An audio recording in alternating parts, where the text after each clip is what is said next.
So much అండి. నిజంగా ఈ పెళ్లిగాని ప్రసాద్ ఈరోజు దీనికి సంబంధించి ఒక గొప్ప కార్యక్రమం నిర్వహించుకున్నామని గొప్పగా చేయెత్తి చెప్తున్నాను. Thank you so much Brahmanandam గారు.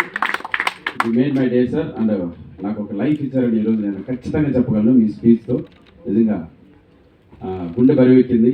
ఒక హాస్య నటుడిని మీరు ఒక అంత గొప్ప స్థానంలో ఉండి నేను ప్రామిస్ చేస్తున్నాను, బ్రహ్మానందం కానీ పిలవలేదండి. ఆయనే ఫోన్ చేసి నాకు వీలుంటే వస్తానరా అని చెప్పారు. కాదు గురుగారు రావాలన్నాను.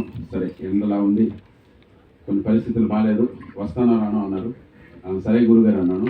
సో కొంత టైం తర్వాత నేను ఫిక్స్ అయిపోయాను, బ్రహ్మానంద గారు తప్పకుండా ఇంకా రారు, మనం ప్రోగ్రామ్ స్టార్ట్ చేద్దామని. అలా ఉంటే తిరుమల గర్భగుడి లోపల మనం వెళ్ళినప్పుడు ఆ చీకట్లో దేవదేవుడు వెంకటేశ్వర స్వామి ఆ గర్భగుడిలో మనకి ఇలా కనపడతారు. థియేటర్ మొత్తం చీకటిగా ఉన్నప్పుడు నాకు బ్రహ్మానందం గారు వెంకటేశ్వర స్వామిగా అలా వచ్చారండి. థ్యాంక్ యూ గురుగారు, మీ పాదాలకు నమస్కారం. జీవితంలో నాకు ఇది మర్చిపోలేని రోజు. Thank you. అలాగే ఇక్కడికి వచ్చిన గెస్టులందరూ మారుతి అన్న కావచ్చు,